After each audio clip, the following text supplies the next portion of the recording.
Eu vou ler a partir do versículo 1, queridos. A nossa meditação hoje será do versículo 10 ao 14, mas todo esse pensamento de Paulo com relação às obras da lei e a salvação, a justificação pela fé, ela vai sendo desenvolvida, né, em toda a carta, e o capítulo 3, ele vai nos explicar isso também. Então eu vou ler desde o versículo 1, peço que você acompanhe a leitura, minha tradução é revista e atualizada. A palavra do Senhor nos diz assim: Carta aos Gálatas, capítulo 3, versículo 1. Ó Gálatas insensatos, quem vos fascinou a vós outros, antes cujos olhos foi Jesus exposto como crucificado? Quero apenas saber isto de vós: recebestes o Espírito pelas obras da lei ou pela pregação da fé? Sois, assim, insensatos, que tendo começado no Espírito, estejais agora vos aperfeiçoando na carne? Terá sido em vão que tantas coisas sofrestes, se na verdade for em vão. Aquele, pois, que vos concede o Espírito e que opera milagres entre vós, porventura o faz pelas obras da lei ou pela pregação da fé? É o caso de Abraão, que creu em Deus e isto lhe foi imputado para a justiça. Sabei, pois, que os da fé é que são filhos de Abraão. Ora, tendo a Escritura previsto que Deus justificaria pela fé os gentios, pré-anunciou o evangelho a Abraão. Em ti serão abençoados todos os povos, de modo que os da fé são abençoados com o crente Abraão. Todos quantos, pois, são das obras da lei, estão debaixo de maldição, porque está escrito: maldito todo aquele que não permanece em todas as coisas escritas no livro da lei para praticá-las. E é evidente que pela lei ninguém é justificado diante de Deus, porque o justo viverá pela fé. Ora, a lei não procede de fé, mas aquele que observar os seus preceitos, por eles viverá. Cristo nos resgatou da maldição da lei, fazendo-se ele próprio maldição em nosso lugar, porque está escrito: maldito todo aquele que for pendurado em madeiro, para que a bênção de Abraão chegasse aos gentios, em Jesus Cristo, a fim de que recebêssemos pela fé o Espírito prometido. Senhor, obrigado, Pai, por essa manhã. Obrigado pela bênção de podermos cultuar ao Senhor, Pai. Cantar louvores ao Senhor, confessar os nossos pecados, podemos contribuir, podemos ler a Tua Escritura, podemos, Senhor Deus, orar. Obrigado por isso, Deus. Obrigado por esse ajuntamento maravilhoso, Senhor Deus. Obrigado por essa igreja.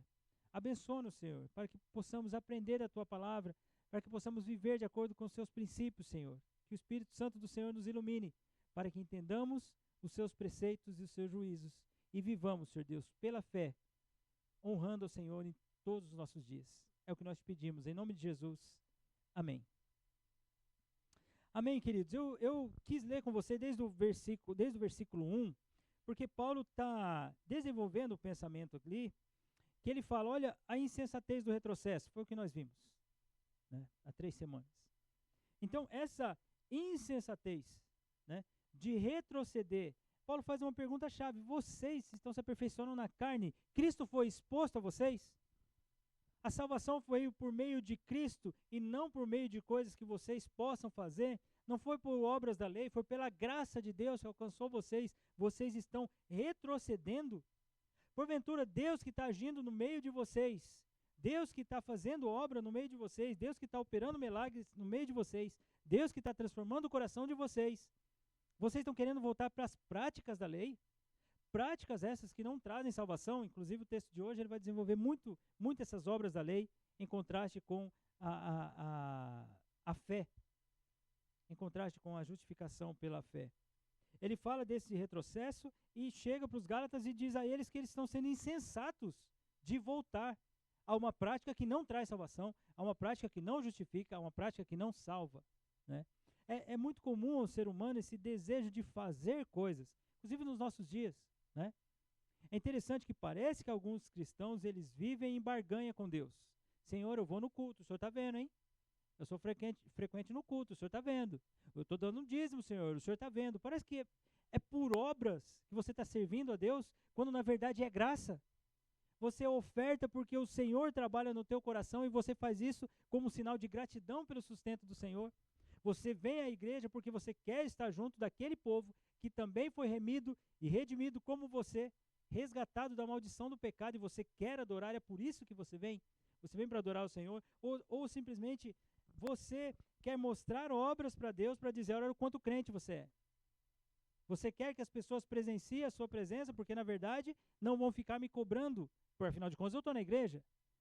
Mas quando a gente entende que vir à igreja, estar diante do Senhor é algo de mover do coração. Nós fazemos coisas para o Senhor porque Ele nos transformou. E isso parte de um coração grato, de louvor e glória a Deus, e não para receber louvores. É interessante que os Gálatas aqui, eles, nessa porção que vai ser meditada do versículo 10 ao 14, eles estão voltando para as obras da lei, sendo que Paulo diz a eles, olha que a lei nem havia sido estabelecida ainda. Por exemplo, as tábuas da lei, lá em Êxodo 20. Antes disso, Abraão já foi abençoado. Antes disso, Abraão creu. E isso o justificou diante de Deus. O Senhor fez a promessa a Abraão antes da lei, antes da circuncisão. Como eu disse aos irmãos, Gênesis 15 temos lá a promessa, Gênesis 17 tem a circuncisão. Então, não são obras, é a graça de Deus agindo no crente Abraão, o abençoou a ponto de chamá-lo de Ur dos Caldeus. Nós vimos isso em Gênesis 12. Né? Deus o chama de Ur dos Caldeus, sai da tua terra, da tua parentela, vai para a terra que eu te mostrarei. Isso era fé. Abraão não sabia que terra ele iria, mas ele iria obedecer a Deus diante do que Deus falou. E Deus dá aquela promessa que em Abraão serão abençoados os povos. É o que Paulo cita aqui. Em ti serão benditas as famílias da terra. A promessa de Gênesis 12. Acontece que Paulo está trazendo um pensamento para os irmãos de entenderem que aquela justificação, o fato deles terem sido aceitos, tornados justos diante de Deus, foi a graça de Deus que promoveu isso. Não foram méritos dos judaizantes que estavam pregando esse retorno à circuncisão para serem salvos, e nem mesmo poderia ser da obra de Abraão, mesmo porque ele foi chamado por Deus. Deus o prometeu um filho. Deus falou que ele teria uma grande descendência lá em Gênesis 15, para ele olhar para as estrelas do céu. Sendo que ele não tinha filho ainda, ele até achava que era Eleazar, que iria ser a sua descendência. Deus falou assim, não vai proceder de ti, ainda que você seja velho, Abraão. Ainda que a sua esposa, Sara, ela seja idosa, vocês terão filho. Era promessa. O que Abraão deveria ter diante de Deus? Crer. Por isso que ele é considerado o pai da fé. É isso que cristãos como nós hoje, nos nossos dias, nós precisamos crer, irmãos. Crer. Crer em Deus. Não crer que Deus vai fazer as nossas vontades e os nossos caprichos e os nossos desejos. É crer que a vontade de Deus vai ser estabelecida. E nós vamos crer que a vontade de Deus sendo estabelecida é o melhor para nós. É assim que o cristão conduz a vida. É assim que o cristão vai trabalhar cada segunda, cada terça, cada quarta, cada semana. É assim que uma mulher cristã vai cuidar da sua casa. É assim que um jovem cristão vai estudar. É assim que um trabalhador vai trabalhar. É assim que um administrador vai conduzir a sua empresa, o seu negócio. Entendendo que ele faz tudo, sabendo que o Senhor lhe deu saúde, lhe deu sabedoria, lhe deu discernimento. O sucesso, uma palavra tão buscada, né? O sucesso vai ser que aquele empreendimento no qual você e eu estamos envolvidos seja feita a vontade de Deus. Isso sim. É assim a gente caminha. Paulo é enfático em dizer que aqueles crentes, eles são abençoados pela fé. Foi assim com Abraão, ele diz no versículo 6. Ele diz que aqueles que creem, os da fé, eles são filhos de Abraão. Ou seja, crentes da Galácia, que de repente Pedro se afasta daquela comunhão porque vê os de Tiago vindo. Lembra-se disso? De Tiago se aproximam, eles se levantam e Paulo ele repreende veementemente Pedro. Barnabé estava sendo levado por isso, né? E outros judeus também estavam envolvidos. Ele repreende por quê? Porque essa aliança em Cristo Jesus, essa aliança em Cristo Jesus, essa aliança daqueles que têm fé promove a unidade da igreja. Então, aqueles que têm fé não é por descendência abraâmica, não é por descendência judaica, e sim pela fé em Cristo Jesus. Ele vai falar sobre isso na carta aos Gálatas, ele vai falar sobre isso na carta aos Romanos, irmãos. Então é muito importante a gente entender que essa doutrina da justificação pela fé é entender que a salvação não é meritória. O que eu quero dizer com isso? Não são méritos, não são obras das quais nós possamos fazer para ser salvos. Nós fazemos coisas porque nós fomos salvos. Isso é muito importante. Isso é doutrina cristã. E, infelizmente, nós vemos pessoas que se dizem cristãs, se dizem evangélicas e estão se fiando, confiando nas obras que fazem. Eles acham que isso é o que garante a salvação. Eu desejo que cada um de nós aqui, queridos, saímos da nossa casa no domingo, na quarta-feira, na reunião de homens, reunião de mulheres, nos ajuntamentos diversos que nós tivermos, saiam de casa sabendo, eu estou saindo de casa não por obrigação, não porque eu tenho que ir, não porque alguém vai me cobrar se não me ver na igreja. Eu estou aqui conhecendo o pastor Denis, eu acho que vai ter que passar pelo menos umas 2 semanas para ele me ligar. Por quê? Porque eu espero que você entenda, que o pastor Denis entende que a Bíblia quer despertar no teu coração o desejo por Deus. O desejo de fazer as coisas do Senhor. Então, antes de sair de casa achando que você tem que ir para a igreja, não. Exercite seu coração para falar assim, eu preciso estar com os meus irmãos. Eu preciso aprender a palavra. Eu preciso ouvir do Senhor. Eu preciso conhecer mais desse Deus. Isso aquece meu coração. Esse deve ser o desejo de cada um. Espero que esse tenha sido o seu desejo ao sair da sua casa hoje. Eu quero cantar louvores ao Senhor. Eu quero ofertar ao Senhor. Eu quero ler as Escrituras. Eu quero orar com os meus irmãos. Eu quero saber da vida do meu irmão. Eu quero estar com ele. Eu quero orar por ele. Espero que haja esse desejo em você. Porque o desenrolar aqui da doutrina, no capítulo 3, versículo 10 ao 14, parece que os Gálatas estão voltando à circuncisão para garantir a salvação. Coisa essa que Paulo é categórico em dizer, a lei não justifica. Não é o cumprimento de obras que traz salvação, irmãos, eu preciso ficar claro isso para você. Quer um exemplo bíblico, característico disso? Cita uma obra do ladrão da cruz, de um deles. Qual foi a obra dele? Ele reconheceu o Senhor Jesus. O Senhor concedeu fé para ele. E ele estava, desfruta da presença do Senhor no paraíso. Não teve tempo de servir. Não teve tempo de cantar no louvor, de pregar, de ajudar nos ministérios, de varrer, de arrumar as cadeiras, de fazer uma limpeza, de aconselhar, de discipular, de evangelizar. Ele creu no Senhor Jesus. E o Senhor Jesus o salvou. Graça.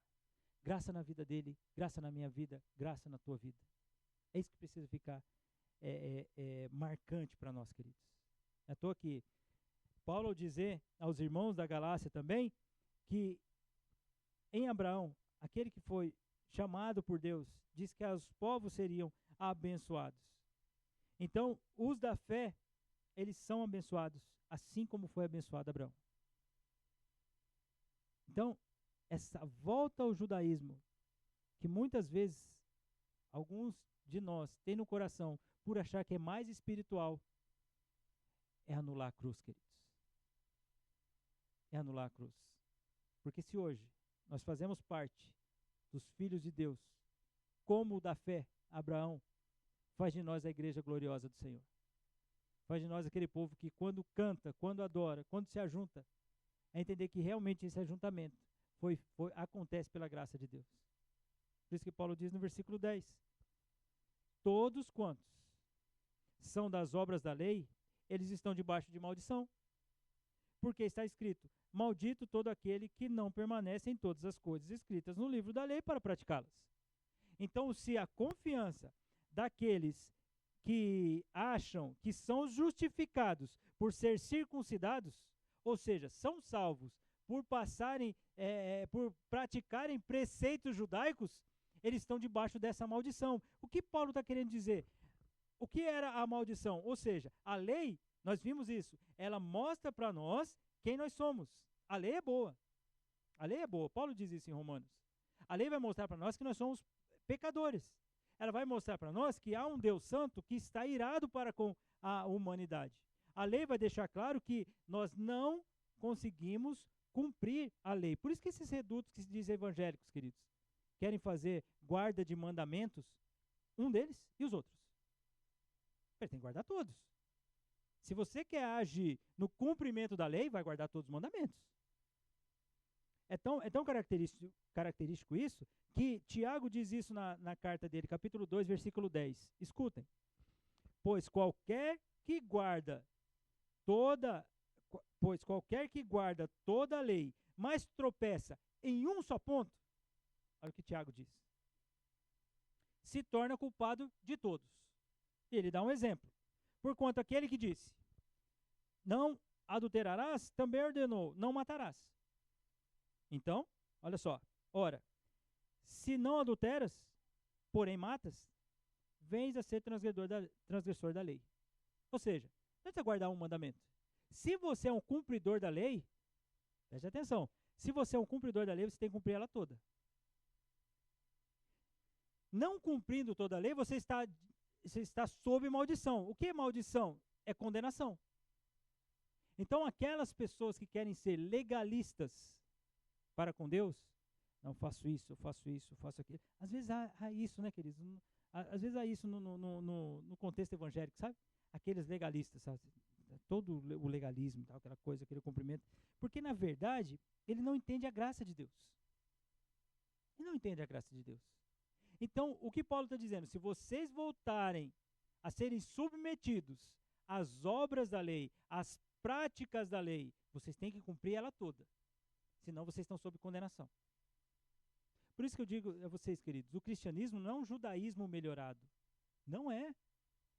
Não precisamos voltar a práticas judaicas para nos acharmos espirituais. Não, queridos. Quando nós entendemos que nós cantamos pela fé em Cristo Jesus, nós oramos pela fé em Cristo Jesus, nós ofertamos pela fé em Cristo Jesus, nós nos ajuntamos pela fé em Cristo Jesus, não há algo do qual nós possamos praticar que seja maior do que isso. É o sangue dele que nos purifica e nos dá acesso a Deus. Nós somos justificados mediante a fé. E isso não vem de nós. Essa fé não vem de nós. Então, tanto em Romanos quanto em Efésios, deixa claro para nós que essa paz com Deus, a qual por meio de Jesus Cristo, essa fé também veio do próprio Deus. Então, meus queridos, Paulo está dizendo, olha, se vocês querem viver pela obra da lei, ele vai desenvolver um pouco mais esse pensamento. Se vocês estão debaixo das obras da lei, vocês estão debaixo de condenação. Ele faz essa citação, né, de Deuteronômio 27, 26. Maldito aquele que não confirmar as palavras desta lei, não as cumprindo, e todo o povo dirá amém. Então, essa citação que Paulo faz do livro de Deuteronômio, o povo sabia que a lei de Deus era para ser obedecida em sua integralidade. Agora, no decorrer da meditação, nós vamos ver que esse cumprimento da lei vai fazer com que eu e você, né, sejamos aqueles legalistas que acham que a salvação está pelo poder que nós temos de cumprir coisas, de cumprir feitos. Mas nós não conseguimos. Paulo disse isso em sua reflexão sobre Romanos capítulo 7. Você passa a olhar para a lei vai mostrando que você, por exemplo, não cobiçarás, foi o exemplo que ele usa lá. E aí você descobre que você cobiça. Então você já infringiu toda a lei. A lei fala para não mentir, mas você falou, você mentiu. Então você é transgressor de toda a lei. Como cumprir? Não há esperança. Como pode os Gálatas, lembra-se que Paulo diz, onde Cristo já foi exposto, já ficou claro para eles. Isto, como pode os Gálatas voltarem para as obras da lei? Como pode isso? É igual falar para você hoje, queridos, a gente meditar sobre isso e falar para você sobre salvação. Eu digo para você, meu irmão, você é salvo em Cristo Jesus. Que bênção, pastor, eu sou mesmo. Deus me salvou, joia. Mas o quê? Aí você vem me apresentar suas obras para garantir sua salvação? Aí eu vou perguntar uma coisa para você. Você creu realmente que Jesus te salvou? Você creu realmente que você foi salvo? Aí de repente você vai responder para mim, eu criei. Eu vou perguntar de novo, você creu mesmo? Porque crer é confiar, queridos. Crer é depositar todas as nossas forças, toda a nossa confiança, toda a nossa esperança naquele que nos concede essa bênção de confiar, que é o próprio Deus. Então, se fomos salvos, salvos pela graça. Para alguns, eles utilizam dessa expressão e falam assim, então, eu acho muito estranho isso, queridos, mas é uma que a gente ouve, né? Se eu sou salvo assim pela graça, não tem participação minha, então eu vou continuar pecando. Sabe qual é a minha resposta? Essa é uma demonstração que você não foi salvo. Porque a primeira coisa que um salvo faz é desejar, desde o momento da salvação, se afastar do pecado. É uma marca do salvo. O salvo que entendeu a salvação em Cristo Jesus. O salvo que entendeu o perdão na cruz. A primeira coisa que ele deseja é se afastar do pecado. O pecado para ele não é algo que ele comete mesmo porque ele é pecador. Então ele conduz a vida dele a si mesmo. É assim mesmo, pastor. Carne é fraca. Mas ele não luta, ele não foge, ele não confessa, ele não vive uma vida de santidade. É uma grande demonstração que provavelmente ele nunca conheceu Deus. Nunca teve encontro com o Senhor. Talvez pode ser uma pessoa religiosa. Talvez pode cumprir algumas coisas, né? Talvez ele pode ter alguns feitos, mas não quer dizer que foi salvo. Está vendo a carta aos Gálatas como faz com que a gente reflita sobre a nossa salvação? Então, voltar sobre a maldição, a condenação que a lei traz, né, é não confiar que nós fomos justificados pela fé e não por obras. E Paulo continua dizendo, é evidente, é claro, isso é manifesto, não há dúvida nenhuma, é evidente que pela lei, e a ideia por intermédio da lei, Paulo usa, no original ali, né, tem essas preposições que ele usa ali, no pela lei e pela fé, né? São duas preposições diferentes, é interessante isso, né? Esse pela lei é uma preposição que indica uma ideia de por intermédio da lei, ele diz. Então, é evidente que por intermédio da lei, a lei sendo esse instrumento de condução, é isso que ele está dizendo nessa preposição pela lei, é evidente que pela lei ninguém é justificado diante de Deus. Mas então, queridos, pastor, se nesse cumprimento da lei, Paulo está dizendo que eles estão debaixo dessa condenação, como pode aqueles que foram salvos antes da vinda de Jesus serem salvos? Essa é a bênção do Senhor, queridos. Eles tinham a lei, não tinham? A lei era preceito do Senhor. Ao enxergarem a lei, o que eles iam chegar à conclusão? Não tem como. Não tem como eu cumprir a lei. Essa lei é boa. Essa lei é verdadeira. Essa lei é santa. Mas não tem como eu cumprir.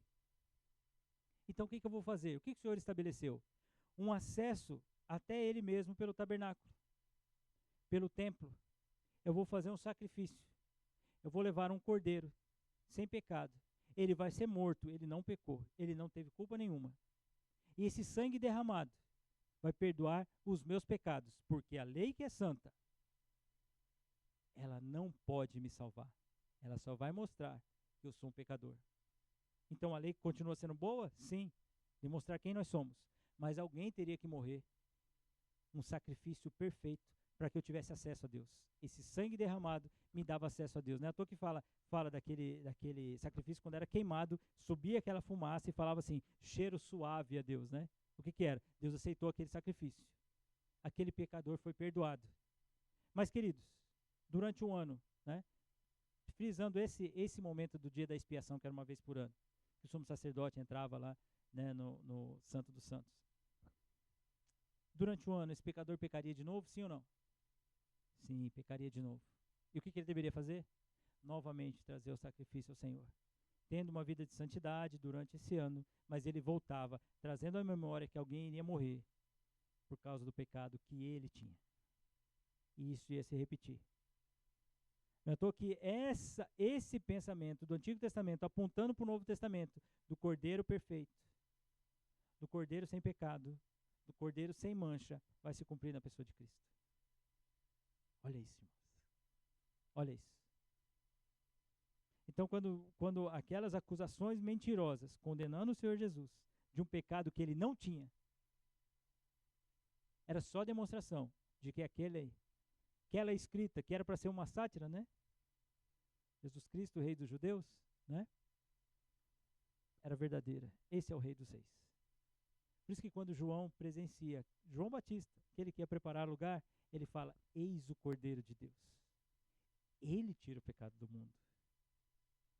Isso é salvação em Cristo, irmãos. Voltar para as obras da lei, Paulo fala, é evidente. É claro isso, que a lei não vai justificar. Ninguém é justificado diante de Deus pela lei. Mas o justo vai viver pela fé. O justo vai crer, vai depositar a sua esperança no Senhor que salva. Você viu Jesus sendo crucificado? Nós não vimos.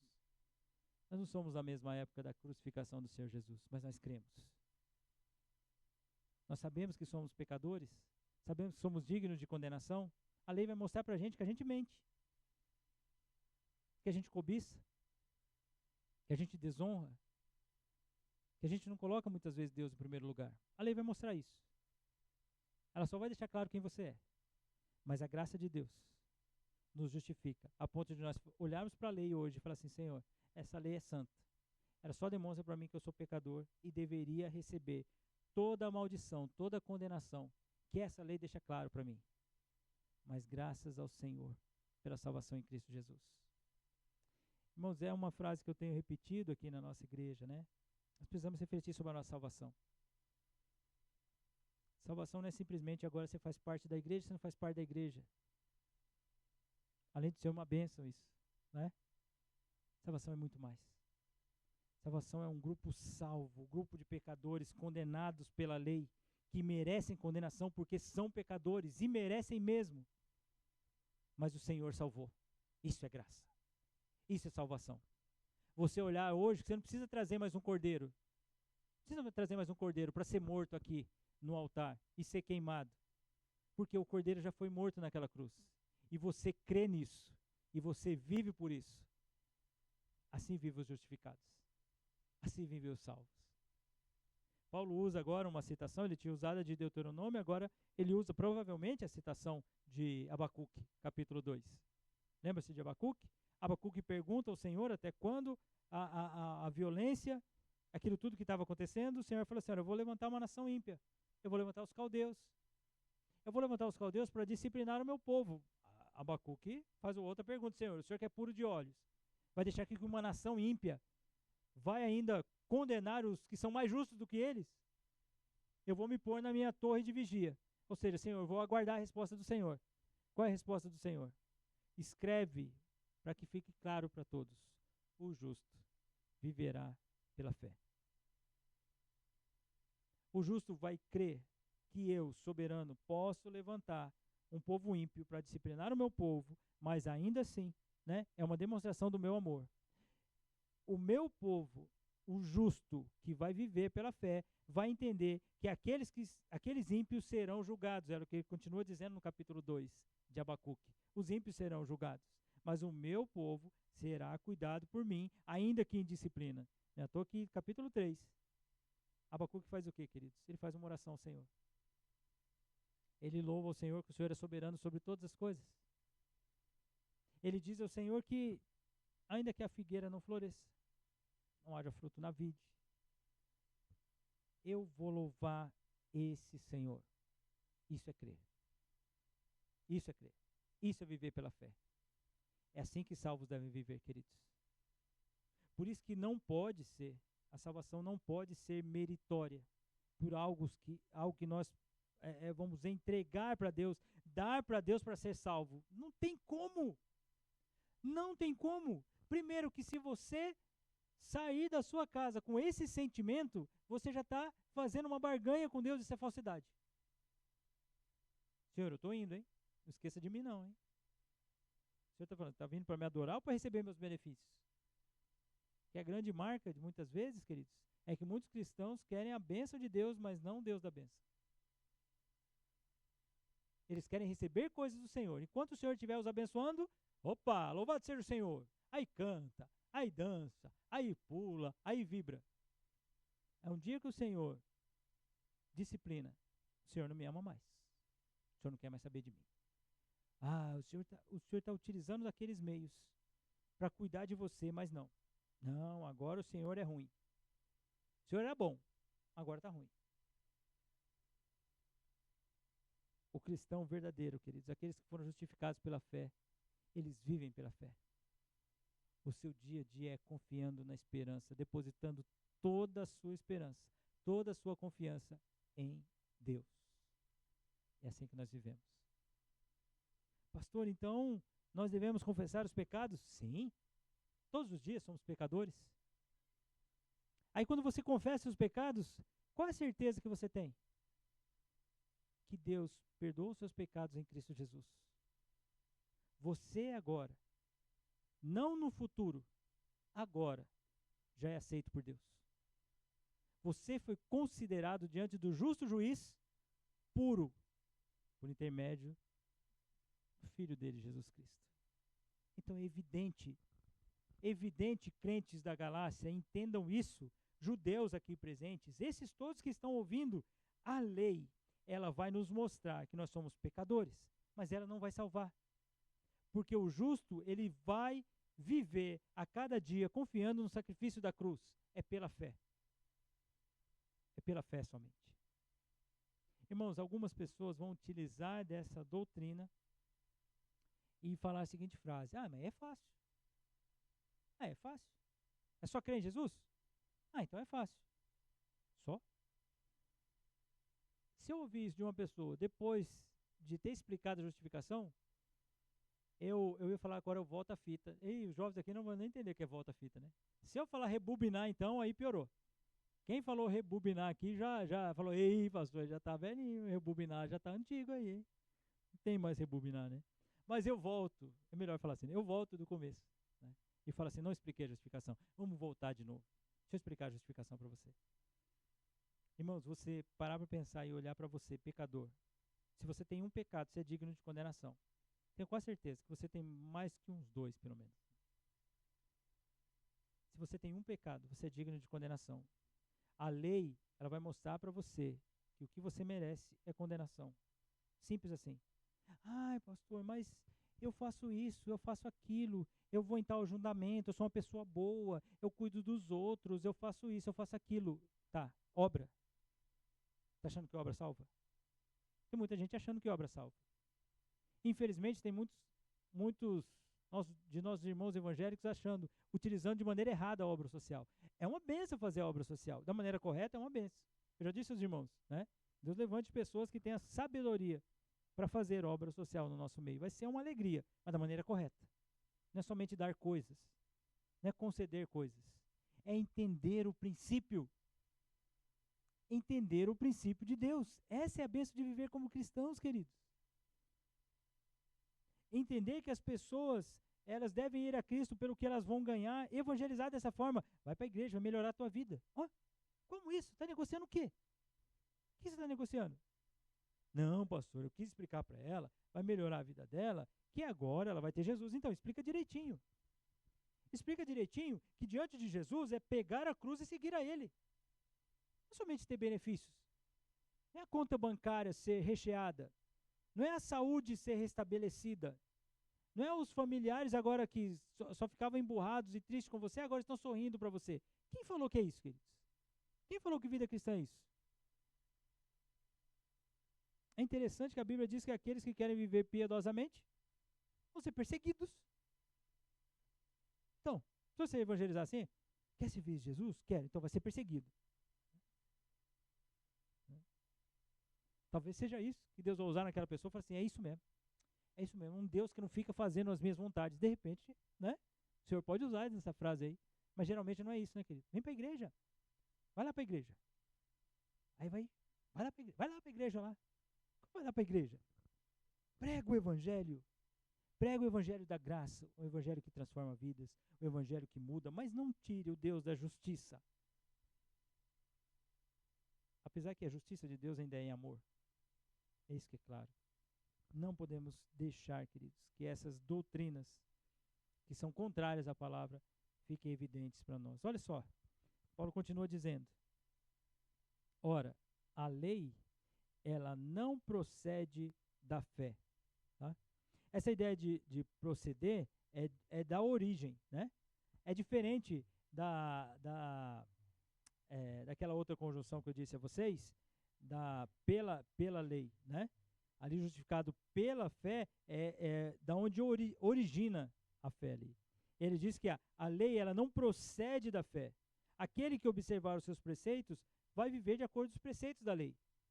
Então a lei ela vai mostrar para você que você é pecador, né? Aquilo vai ser obedecido e tem que ser obedecido, mas não salva. Essa ideia de não proceder, não ter a sua origem na fé. Aí você vê Paulo dizendo até aqui o versículo 12, e você fala assim, pronto, mas peraí, eu tenho que obedecer a lei? Sim, a lei é boa, a lei é santa. Então eu tenho que entender que a lei não salva, é isso mesmo. Então peraí, como eu sou justificado diante de Deus? É o que Paulo vai falar na sequência.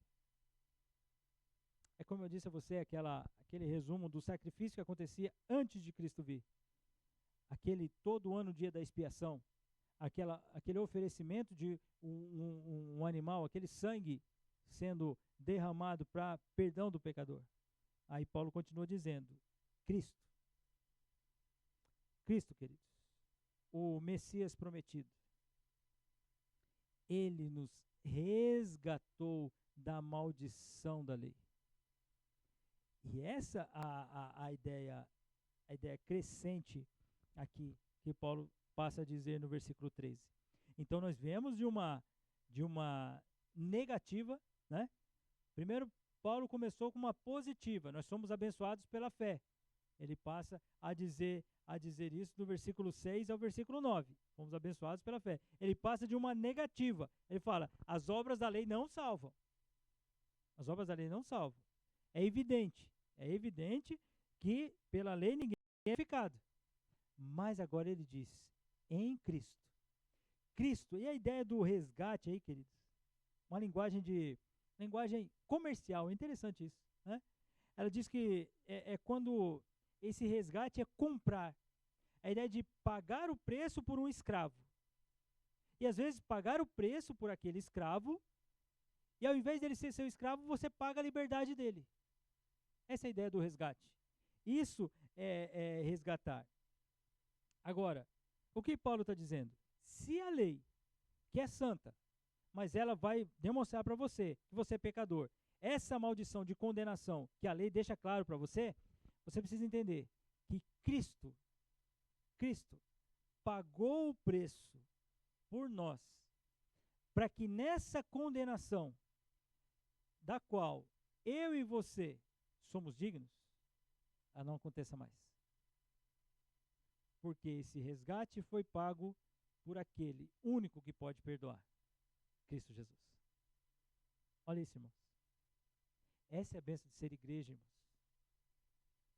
Essa é a bênção de ser filho de Deus.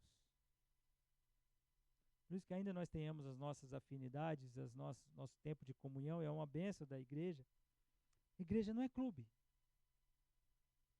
Igreja é um local onde tem pecadores arrependidos que amam adorar ao Senhor, que amam servir ao Senhor, que amam estar juntos. Isso é ser igreja. Igreja é um povo que você se reúne para em torno da mesa, que nós vamos celebrar daqui a pouco a ceia do Senhor. Você vai falar assim, são pessoas, são pecadores que foram comprados pelo sangue precioso de Cristo Jesus. Deus os perdoou, assim como Deus me perdoou. Por isso que nós podemos hoje assentar nessa mesa e ceiarmos juntos, porque fomos salvos por esse que nos resgatou da maldição da lei. Inclusive, Paulo faz outra citação aqui da lei. Ele diz, como está escrito. O que está escrito? Maldito todo aquele que for pendurado em madeiro. Está em Deuteronômio também, né? Que é o livro da repetição da lei. Mas eu queria que você prestasse bastante atenção no texto, queridos. Olha só como o pecado ele é digno de condenação. Se você quiser ir, está lá em Deuteronômio capítulo 21. Mas eu vou lendo para você aqui, a partir do versículo 18. Olha só, preste bem atenção. Então, pecado, então fique com isso na mente, pecado é digno de condenação. Olha o que a Bíblia diz. Deuteronômio capítulo 21, versículo 18.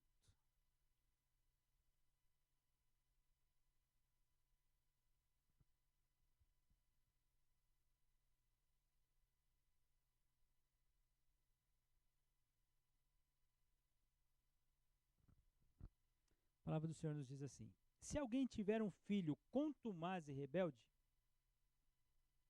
que não obedece à voz de seu pai e à de sua mãe, e ainda castigado não lhe dá ouvidos, seu pai e sua mãe o pegarão, o levarão aos anciãos da cidade, à sua porta, e lhes dirão: esse nosso filho ele é rebelde e contumaz. Ele não dá ouvidos à nossa voz, ele é dissoluto e ele é beberrão. Então, todos os homens da sua cidade o apedrejarão até que morra. Assim, eliminarás o mal do meio de ti. Todo Israel ouvirá e temerá.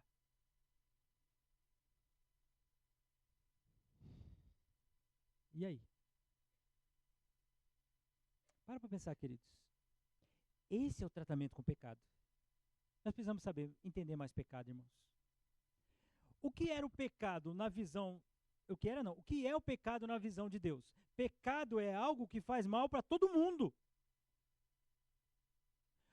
Aquele filho rebelde, ele deveria ser apedrejado, porque ele fazia um mal para Israel. Não só para a mãe dele, não só para o pai dele. Irmãos, pecado não é um deslize. Sabe, às vezes a pessoa... Pequei, nossa, tem uma escorregadinha. Pecado diante de Deus é loucura. É loucura. Olha só o que deveria fazer. Se seu filho é rebelde, é contumaz, você leva lá na porta da cidade e trata isso. Trata isso porque esse homem, esse beberrão, esse dissoluto, esse desobediente, esse que não está honrando pai e mãe, ele está fazendo mal para todo mundo. Isso é pecado, irmãos. Isso é pecado. Não, pastor, é um pecadinho. Não, pecadinho. Pecadinho só. Assim, mentirinha. Mentirinha, pastor. Mentirinha. Não, é uma conversinha só, uma conversinha. Não é nada demais assim. Meu, você está louco. Você não entende o pecado com essa gravidade. Por que eu li esse texto? Porque a sequência dele vai ser a citação que Paulo diz. Olha o que Paulo fala. Se alguém houver pecado passível de pena de morte e tiver sido morto, o pendurares no madeiro. É isso que faz com o pecador digno de morte. É isso que tem que fazer com ele.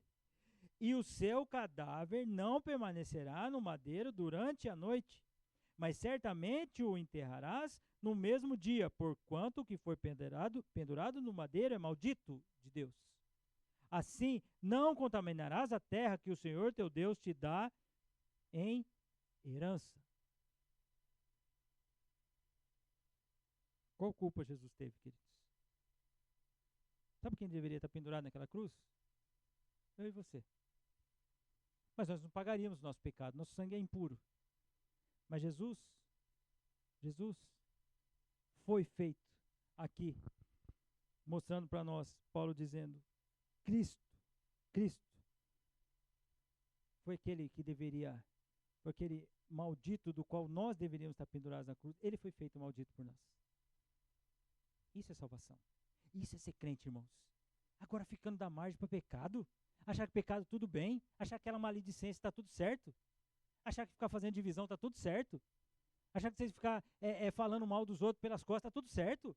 Que está tudo certo, irmãos? Que está tudo certo? Que Deus é o seu? Eu te faço a pergunta. Pega Deuteronômio 21 e fala com aquele filho que estava sendo rebelde. Deus fala que essa rebeldia dele faz mal para todo mundo. pena de morte deveria ser pendurado. As pessoas iriam olhar para aquilo e falar assim, esse é digno de condenação, ele fez o que era mal. Você não vai ficar o dia todo, você vai enterrar, mas todo Israel vai saber que eu sou santo. Por que a igreja hoje não trata assim, queridos? Porque muitas vezes quando a gente vê pecado, não, tudo bem, pastor, é assim mesmo. Pessoa, gente boa. Que gente boa, irmãos? Que gente boa. Qual o parâmetro? Meu e o seu? Então rasga a Bíblia, irmãos. Vamos fazer ajuntamento, então. Vamos começar a ler reportagem aí de revista e tá tudo certo. Mas não vai falar que é crente. Não vai colocar o nome de Deus, que é santo, no meio de ajuntamento assim. Isso é loucura, irmãos. Às vezes a gente, sabe assim, não, é pecado, mas tudo bem. É tudo bem o quê? O que está tudo bem? O que está tudo bem, irmãos? Está diminuindo o sacrifício da cruz, né? Está diminuindo. Não quer dizer, mas está diminuindo, né? Não foi tanto assim que ele perdoou, né? Ele morreu. Não, mas não foi tanto assim. Lá na época do Antigo Testamento, lá tinha um Deus irado. Hoje não. Hoje é o Deus da graça. Hoje tudo pode. Tantas igrejas, pastor. Se não se adaptou aqui, vai se adaptar lá. E se lá também acontecer alguma coisa que não fica bem, vai para outra igreja. Tem tantas. Vai indo. Vai embora, vai indo. Faz o que quiser. Agora não vem dizer que é crente. Não vem dizer que está santificando vida. Não vem dizer que está confessando pecado. Não vem dizer que está servindo ao Deus justo. Irmão, isso é muito sério, irmãos. Isso é muito sério. Eu já disse, vou repetir mais uma vez. Hoje está sendo um dia que eu estou repetindo bastante frases já, né? Igreja não é brincadeira. Nós não estamos brincando de ser igreja aqui, irmãos. Nós não estamos brincando de ser igreja. Não estamos brincando de ser igreja. Espero que no teu coração esteja a reverência de que você está cantando para Deus, você está ofertando ao Senhor, você está lendo a palavra pelo Senhor, você está ouvindo a mensagem pelo Senhor, você está aprendendo pelo Senhor, você está confessando os seus pecados porque você foi salvo, você foi justificado. Esse que perdoou o pecado, esse que se fez maldito naquela cruz por causa de mim, por causa de você. E isso é salvação. Sabe o que eu creio, irmãos? Nos remanescentes.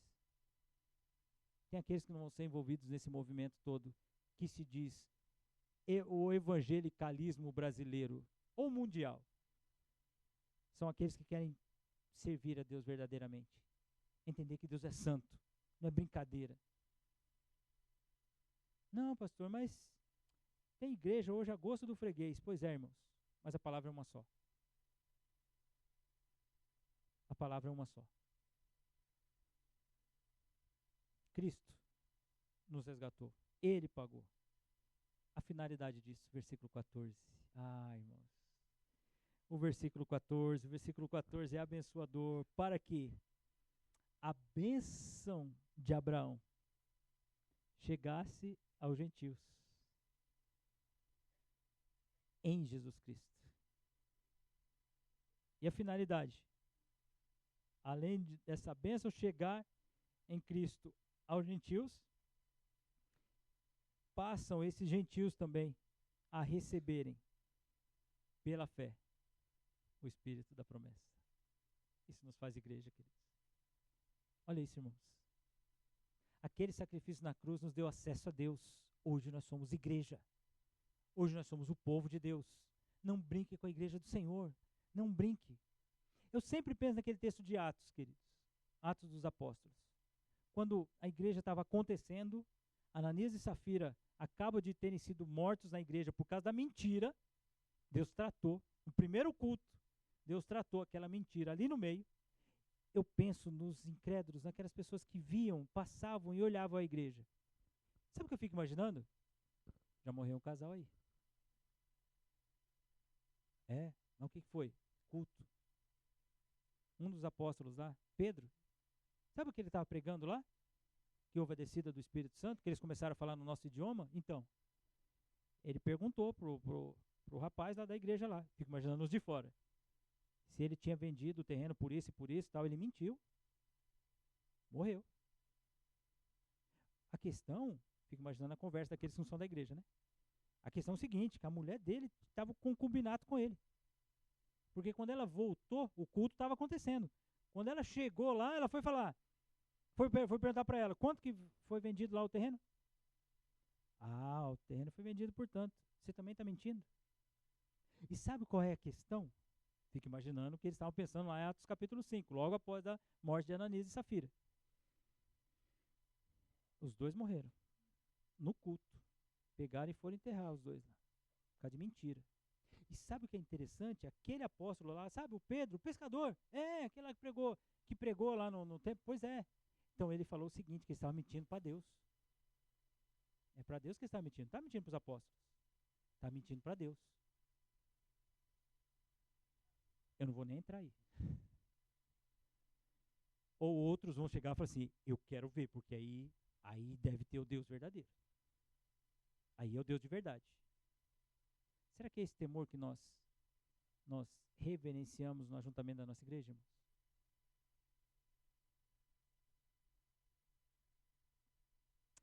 Desejo a Deus que Deus nos dê essa visão de santidade.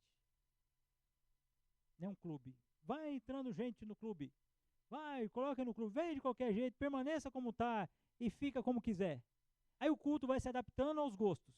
Ah, o gosto mais é esse. Agora o gosto mais é esse aqui. Não, tem pessoa que gosta mais disso. Ah, agora os jovens gostam mais disso. Não, mas os velhos gostam disso aqui. Ah, e o meia-idade não gosta nem disso nem daquilo. Vamos adiantando. Ah, mas como é que a gente coloca? Como é que a gente vai agradar? Ah, a música, hoje tem que ter isso para música, porque senão a pessoa não se concentra. Ah, então tem que fazer isso, tem que colocar os holofotes, tem que colocar as luzes, tem que mudar as cores. Por quê? Senão as pessoas não vão entrar. Quem falou que tem que entrar? Pastor, que negócio é esse, pastor? Irmãos, quem traz? Espírito Santo do Senhor? A igreja é santa, ela continua sendo santa, ainda no século 21. A igreja continua sendo santa, queridos. Nós não vamos adaptar o teu gosto, nem ao meu gosto. Vamos fazer o que a Bíblia diz. Vamos fazer o que a Bíblia diz. Não é o que as filosofias, os ensinos desse mundo estão determinando. Vamos fazer o que a Bíblia diz. É pregação bíblica mesmo.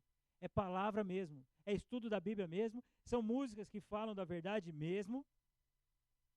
É confissão de pecados mesmo. É, às vezes, um confronto que você vai ter com o irmão ali. O irmão vai te repreender pelo seu pecado. É um encorajamento que o irmão vai fazer com você também. Vai te encorajar a caminhar. E assim sucessivamente, você também para com o irmão. E isso é ser igreja. Fora disso, irmãos, é clube. Fora disso, não tem o Senhor. Pode colocar a placa de evangélica que for. Isso é ser igreja, irmãos. O meu desejo é que no teu coração, e Deus a cada dia fortaleça no meu coração a única visão que existe, que é seguirmos os mandamentos do Senhor. Fora disso, Senhor, não queremos. Como Moisés diz, né? Se o Senhor não for conosco, Senhor, nós não queremos sair daqui. Isso é ser igreja, queridos. Nada mudou. Essa é a verdade. Então, aquela promessa de Abraão, em Cristo Jesus, agora, gentios e judeus podem servir ao Senhor. Famílias são abençoadas, cumprindo a promessa de Abraão, feita a Abraão em Jesus. Esse é o Salvador. Essa promessa chega aos Gálatas, essa promessa chegou a nós, em Cristo. Em Cristo. Lembra da preposição? Em Cristo ali, essa preposição é por meio de Cristo. Através dele, não através da lei. Lembra da preposição pela lei? Que era através da lei? Não é através da lei. É através de Cristo.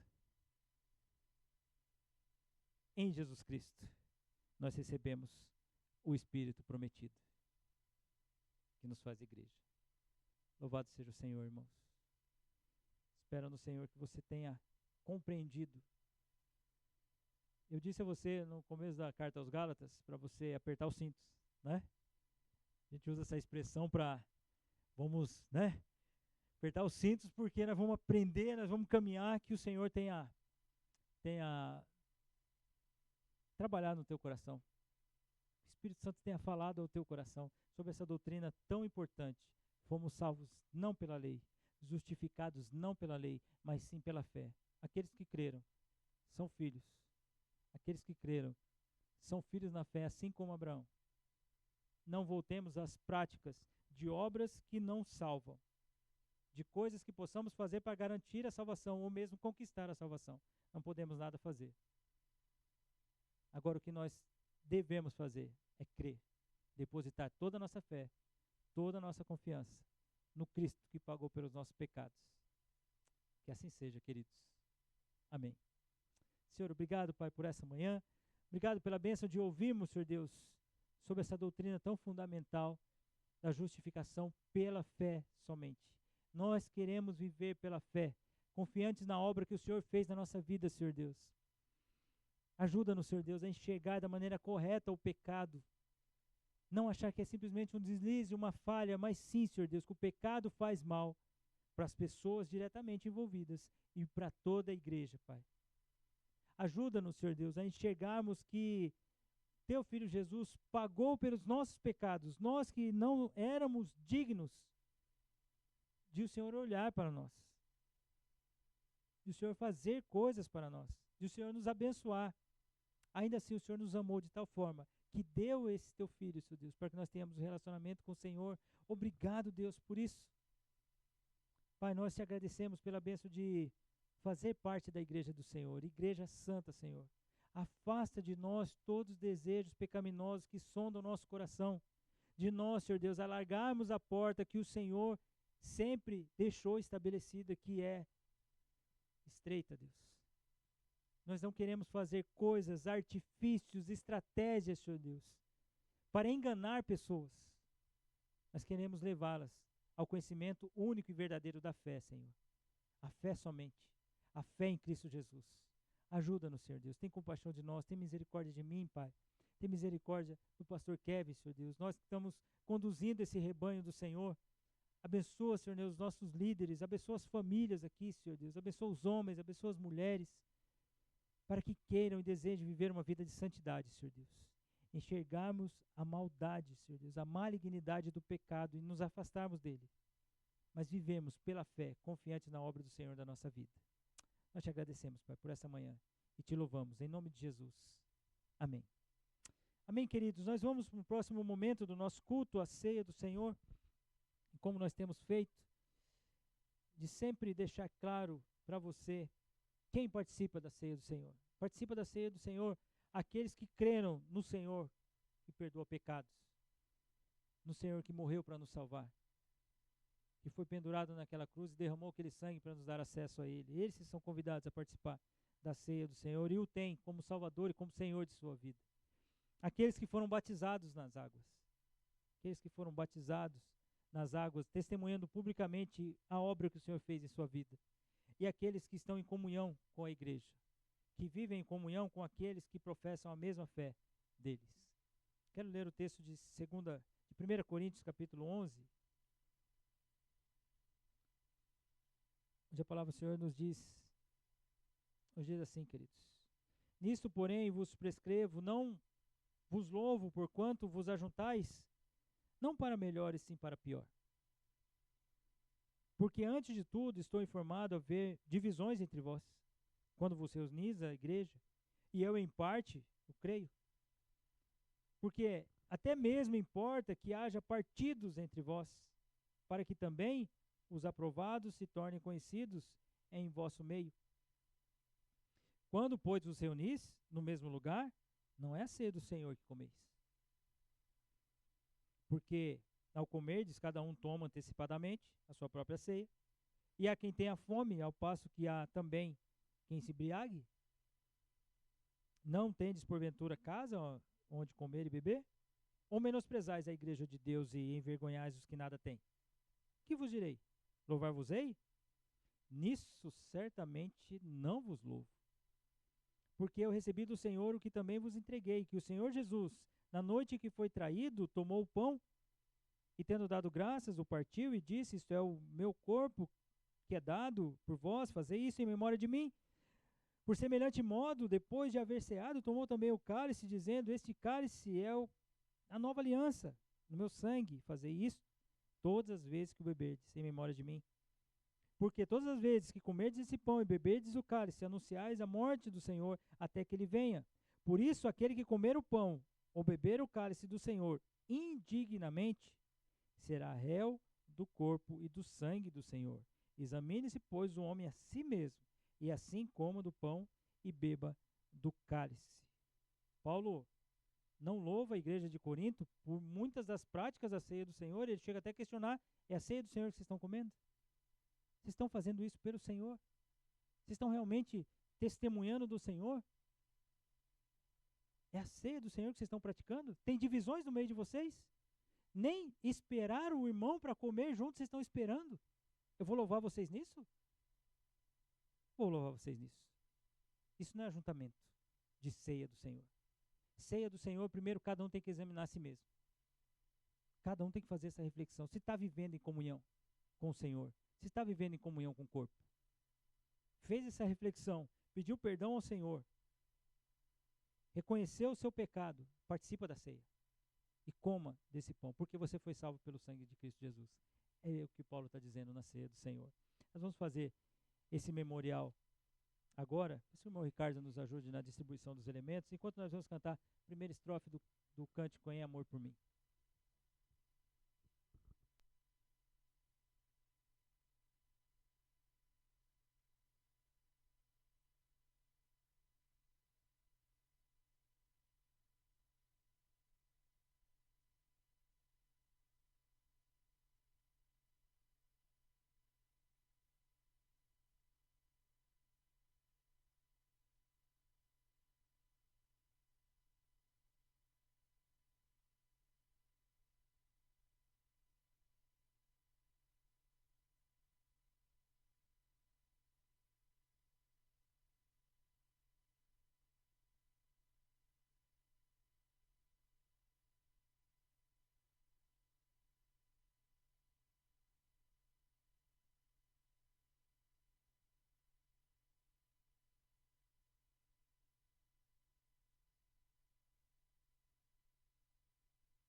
Fiquemos em pé, queridos.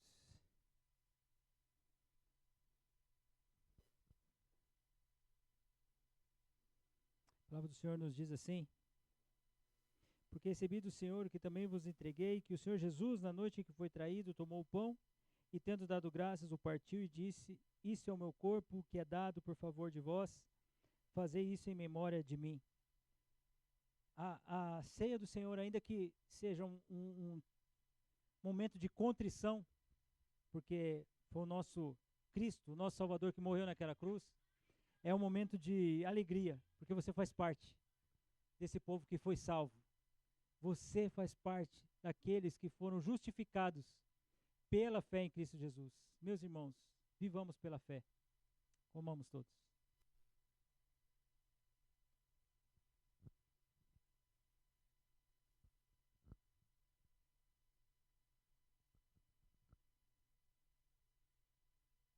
Queria pedir ao pastor Kevin fazer uma oração, agradecendo ao Senhor pelo pão.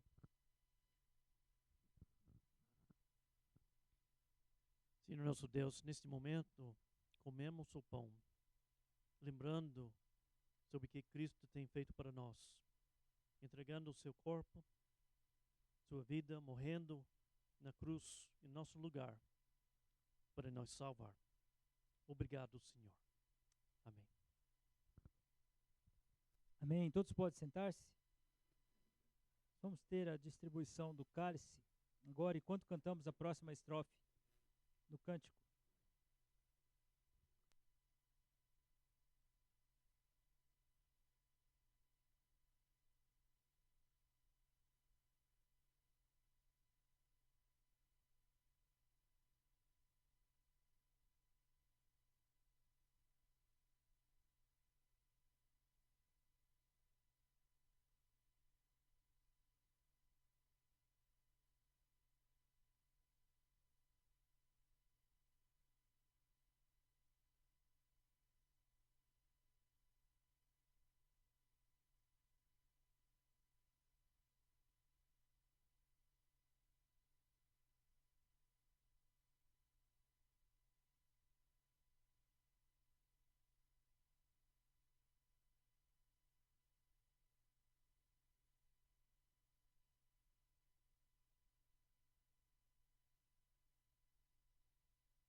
Alguém ficou sem o cálice?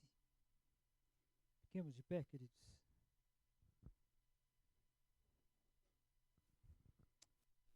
No mesmo texto, a palavra do Senhor nos diz: por semelhante modo, depois de haver ceado, tomou também o cálice, dizendo: este cálice é a nova aliança no meu sangue, fazei isto todas as vezes que o beberdes, em memória de mim. Porque todas as vezes que comerdes esse pão e beberdes o cálice, anunciais a morte do Senhor, até que ele venha. Trazer à memória esse sacrifício, como eu disse a você, é um momento de contrição, sim, pelo perdão dos nossos pecados. É um momento de muita alegria, porque fomos aceitos. Louvado seja o Senhor pela fé em Cristo Jesus. Aquele sangue derramado nos purificou dos nossos pecados. Aquela condenação da qual nós estávamos destinados, ela foi retirada, paga naquela cruz, e hoje salvação, desfrutar da presença do nosso Deus. Mais uma vez, irmãos, vivamos pela fé. Bebamos todos.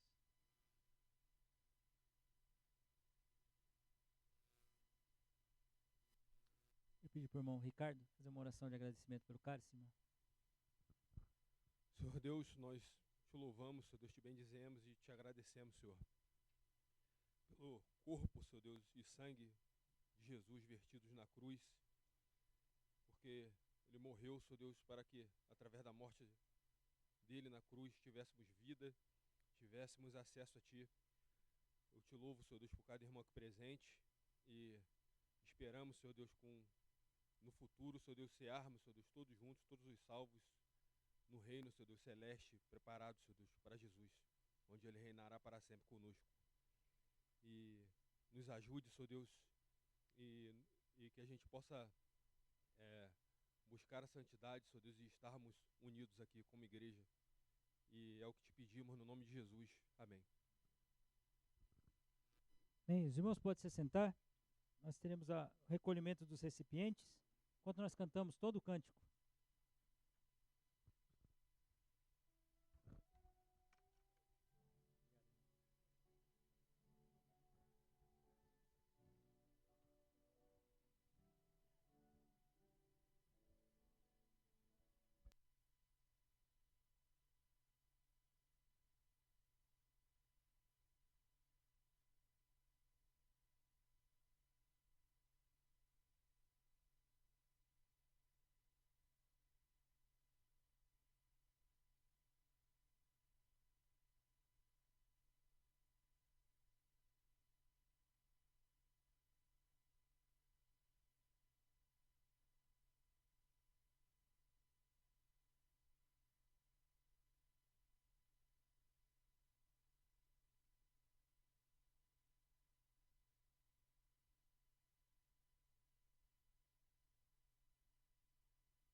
Amém, irmãos? E assim nós chegamos ao final do nosso culto de adoração ao Senhor e essa ceia do Senhor. Uma bênção participar dessa mesa preciosa.